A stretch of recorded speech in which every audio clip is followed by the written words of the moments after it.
tuna kan mulai hi Siamsiami story mi ani yakin na ngai na viral la view bok alan dan hi chuan mi thi to te danin a ni na lang ngati nge he tiang hian a thin le a chan chu ho te ni bo khan siam le deuh lai hi an tum pakhat chu ni na lang a kha to kin bo khan siam deuh lai train an bo siam dan ne ko a thabe am te chu me pui ta ngai dan lo ne ta se bo khan siam lo chuan bo an nei lo ti na ni bo kan nei lo chuan an lak na kha chuai tel tel ti na ni bok bo kan siam deuh lai lo chuan lak na dang nei lem lo ni hi lak na tha nge nia lak na thalo ti hi ngai to tham ta ni nam dong zinga po mak saka wang phum phoi ma lak le mi te khet lo hin ve thawa me zo zinga po hian hi tiang hi kan tam lem lo wa han soi den den do ni la soi den den tham le kan niang ngai to na lo chu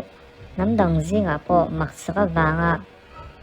bo siam thlen hi mi pui te po hian an zo che lem lo wa an dong song tha te chiam ngai chuang lo an don son tha te chiam lo na tak kha bo kan ne na tak chu ni roi bok sia siam siam mi po chu tiang tho bo dang lam a siam deuh lai thin na tak kha bo ka siam na chu ni mi pui te po in kan don son da na a tha zong in ani lem chuang la ba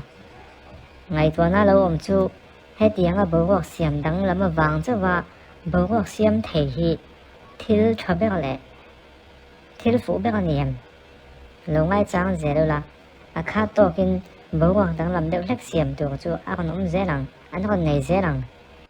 chu chen to ten men na ko pu lo don sun na lo hlim pui mai thang e thanga bo dang lam an siam ang bo ka don sun dan po dang lam ta lo don sun na lo boi pui hloi zer hin yang le